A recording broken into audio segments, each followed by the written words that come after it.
Bismillahirrahmanirrahim. Assalamu alaikum, dear students. Imran Sir from FEI. This class 7th Political Science, chapter number 2, Role of Government in Health. This is the lecture number first. Let us start today's first topic.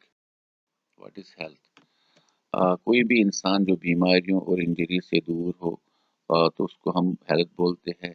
इसके मगर बहुत सारे और भी factors होते हैं। कुछ लोग इनएक्टिवनेस फील करते हैं, लेजीनेस फील करते हैं। इसके अलावा कुछ लोग डिप्रेशन का भी शिकार होते हैं।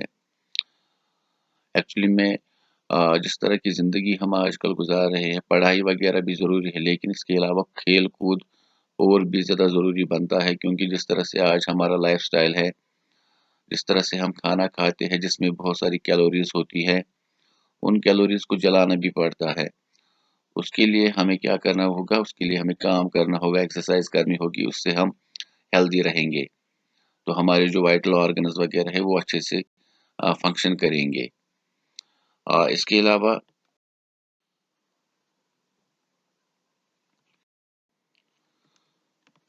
हेल्थ केयर इन इंडिया, अगर हम इंडिया की बात करें तो यहाँ पे कोई भी बीमारी का इलाज वगैरह जो होता है वो हॉस्पिटल्स में होता है। उसके लिए हमें क्या चाहिए? उसके लिए हमें अच्छे हेल्थ केयर सेंटर्स चाहिए, हॉस्पिटल चाहिए, लेबोरेटरीज फॉर टेस्टिंग चाहिए, एम्बुलेंस सर्विसेज चाहिए, ब्लड बैंक्स वगैरह चाहिए, ताकि अगर कोई भी इंसान बीमार पड़ता है या उसका एक्सीडेंट वगैरह होता है तो उसका अच्छे से इलाज हो।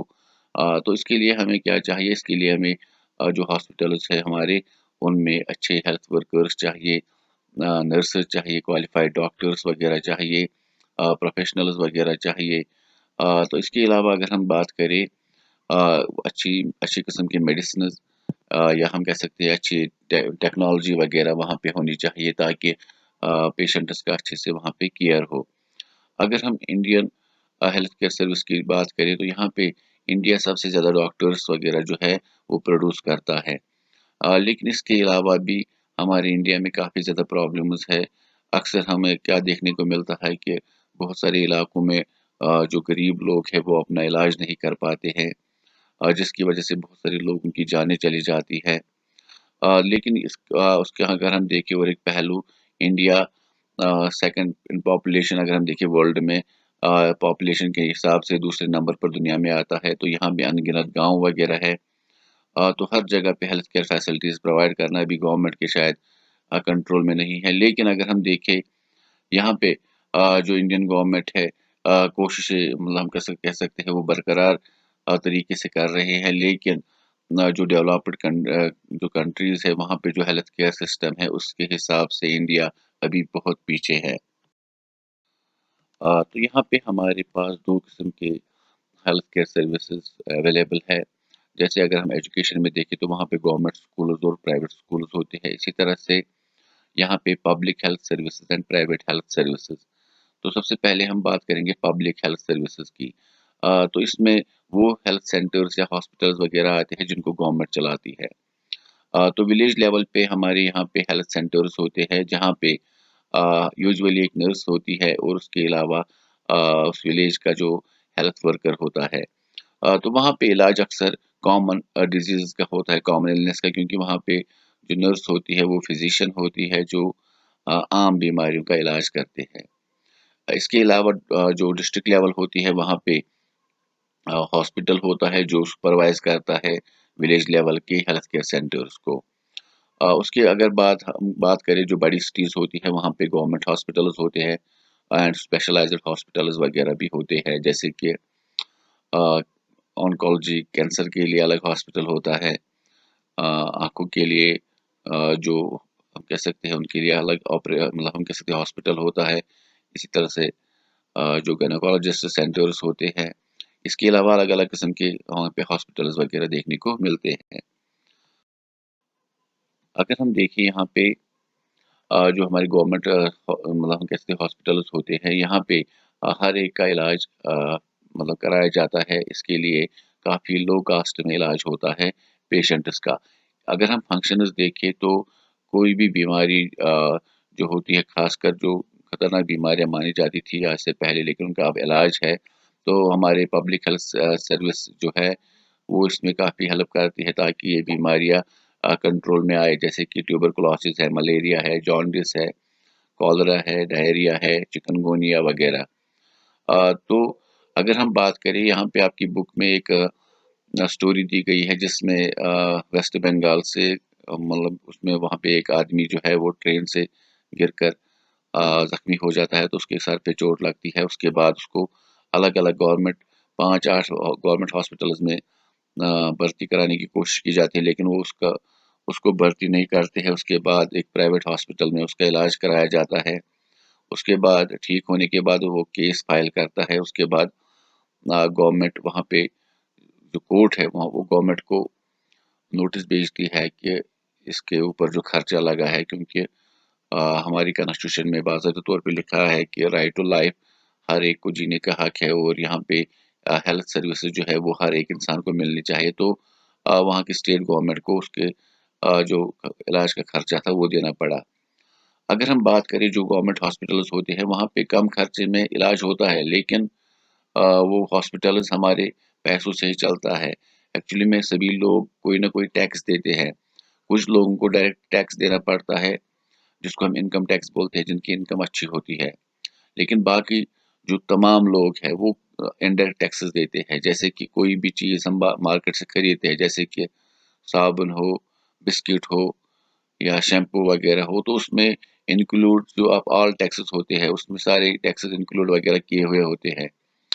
تو انہی ٹیکسز سے یہ ہاسپٹلز وغیرہ بھی چلتے ہیں. اسی طرح سے گورنمنٹ جو اسکولز ہے, آرمی ہے یا جو روڈس وغیرہ بنتے ہیں یہ ٹیکسز وغیرہ سے ہی بنتے ہیں. اس کے علاوہ پرائیویٹ ہیلتھ فیسلٹیز, اگر ہم پرائیویٹ ہاسپٹلز کی بات کریں تو یہاں پہ لوگوں کو بہت آسائش مطلب آرام ملتا ہے کیونکہ پرائیویٹ ہاسپٹلز میں کافی زیادہ فیسلٹیز ہوتی ہے. لوگوں کو کیوں میں نہیں رہنا پڑتا ہے. اگر کسی کو مطلب ہم کہہ سکتے ہیں آپریشن کی ضرورت ہو تو وہاں پہ جلد ہی اس کا آپریشن بھی کرایا جاتا ہے اور کافی اچھی کیئر کی جاتی ہے. اچھے کمرے وغیرہ وہاں پہ ہوتے ہیں. لیکن یہ پرائیویٹ ہیلتھ فیسلٹیز جو ہوتے ہیں یہ پرائیویٹ انڈیویجولز کے نرسنگ ہومز وغیرہ ہوتے ہیں, پرائیویٹ ہاسپٹلز ہوتے ہیں جہاں پہ وہ لوگوں کا علاج کرتے ہیں. لیکن یہ جو پرائیویٹ ہیلتھ فیسلٹیز ہوتی ہے یہاں پہ خرچہ بہت زیادہ آتا ہے. اس لیے جو مڈل کلاس یا امیر لوگ ہیں وہی ان جگہوں پہ علاج کروا پاتے ہیں.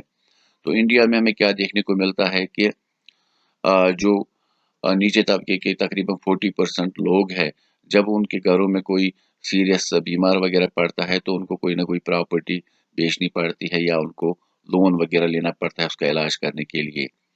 تو عام لوگوں کے لیے پرائیویٹ ہاسپٹلز میں علاج کرنا کافی زیادہ مشکل ہوتا ہے. فار ایگزامپل میں یہاں پہ ایگزامپل ایک دوں گا کہ میرا ایک دوست ہم پڑھائی باہر کر رہے تھے تو وہ بیمار پڑا تو ہمیں پتہ نہیں تھا کہ پرائیویٹ ہاسپٹل میں کتنا خرچہ آتا ہے تو ہم نے اس کو پرائیویٹ ہاسپٹل میں بھرتی کرایا. تو انہوں نے کیا کیا, انہوں نے اس کے خون کے سیمپلز وغیرہ لیے, بلڈ سیمپلز وغیرہ لیے تو انہوں نے سارے ٹیسٹ وغیرہ کرا ڈالے اور اگلے دن وہ بتاتے ہیں کہ اس کو تھوڑا سا فیور وغیرہ چڑھا تھا تو اس وجہ سے یہ بیمار پڑا تھا. لیکن جب ہم نے خرچہ دیکھا تو 9,000 کے آس پاس بل آئی تھی ایک رات میں ہی. تو آپ ہی بتائیے کہ ایک غریب انسان اتنے پیسے کہاں سے لائے گا. ایک عام سے فیور کے لیے انہوں نے اتنے ٹیسٹ وغیرہ کرائے. لیکن اگر دوسری طرف دیکھیے گورنمنٹ ہاسپٹلز میں بھی پرابلمز ہوتی ہے. جب غریب لوگ وہاں پہ جاتے ہیں تو وہاں پہ بڑی بڑی قطاروں میں انسان کو لگنا پڑتا ہے. اگر کوئی سیریس بیمار ہے تو اس کی آپریشن میں کافی زیادہ وہ ٹائم لیتے ہیں کیونکہ وہاں پہ اتنی بھیڑ ہوتی ہے. تو ہم کہہ سکتے ہیں کہ ابھی ہماری کنٹری جو ہے ہیلتھ کیئر فیسلٹیز میں تھوڑی پچھڑی ہوئی ہے. اس کے علاوہ ہمیں کیا کرنا چاہیے پھر. اگر ہم بات کریں یہاں پہ ہر ایک انسان کے پاس ایک ریسپانسبلٹی ہے کہ وہ اپنے صحت کا خود خیال رکھے, یا ہمارے اب گورنمنٹ کے پاس بھی ایک ہم کہہ سکتے ہیں کچھ طریقے ہیں. یہاں پہ میں 2 ماڈلز کی بات کروں گا. کیرلا ایکسپیرینس. کیرلا میں 1996 میں جو گورنمنٹ تھی کیرلا کی اسٹیٹ گورنمنٹ, انہوں نے 40% کیرلا کے بجٹ کو جتنے بجٹ کا پیسہ کیرلا کو دیا جاتا ہے اس میں سے انہوں نے 40% پنچایت اس کو دیے کیونکہ لوکل لیول پہ لوگوں کو پتہ ہوتی ہے کہ پرابلمز وغیرہ کہاں پہ ہے. تو وہاں کے لوگوں نے لوکل لیول پہ ہی ڈسکشنز وغیرہ کیے اور انہوں نے پلاننگ کی کہ کس طرح سے ہم اپنے واٹر باڈیز کو साफ रख सकते हैं, क्योंकि मैक्सिमम बीमारियां जो है वो वाटर बॉर्न डिजीज से आती है, जैसे कि यहाँ पे हेपेटाइटिस होती है, मलेरिया वगैरह, वो वाटर बॉर्न डिजीज से ही होती है वो बीमारियां। इसी तरह से फूड या वुमेन्स डेवलपमेंट, एजुकेशन वगैरह पर किस तरह से वो खर्चा करेंगे, तो ये लोकल लेवल के लिए उन्होंने रखा, जिससे वहाँ का हेल्थ सेंटर्स वगैरह वहाँ पे काफ़ी ज़्यादा इम्प्रूव हो गए। इसके अलावा साउथ अमेरिका में एक कंट्री है जिसका नाम है कोस्टा रिका। कोस्टा रिका में एक अलग ही उन्होंने, हम कह सकते हैं, निज़ाम अपनाया। उन्होंने डिफेंस पे जो खर्चा होता था, आर्मी पे जो खर्चा होता था, उन्होंने कहा, सोचा कि हम आर्मी ही नहीं रखेंगे, क्योंकि आर्मी पे मतलब करोड़ों में नहीं, अरबों में खर्चा होता है, खरबों में खर्चा होता है। तो उन्होंने कहा कि हम जितना पैसा आर्मी पे खर्च करने वाले थे, हम अपने हेल्थ सर्विसेज वगैरह पे वो खर्च करेंगे। तो इस हिसाब से वहाँ पे सारी प्रॉब्लम्स सॉल्व हो गई। तो उसके बाद हमने देखा कि कोस्टा रिका में सबसे ज़्यादा जो हम कह सकते हैं लोगों की हेल्थ है वो ज़्यादा सही है as compare to other countries. अभी आपने देखा कोरोना वायरस के दौरान अमेरिका जैसी कंट्री, इटली जैसी कंट्री ने स्ट्रगल किया। लेकिन ये जो कोस्टा रिका जैसे एक्सपेरिमेंट्स होते हैं, अगर ये सारी दुनिया में हो तो इससे काफ़ी लोगों की जानें बच सकती है। तो ये चैप्टर इतना ही था। इंशाल्लाह अगले वीडियो के साथ फिर से आएंगे, तब तक के लिए स्टे सेफ, फी अमान अल्लाह।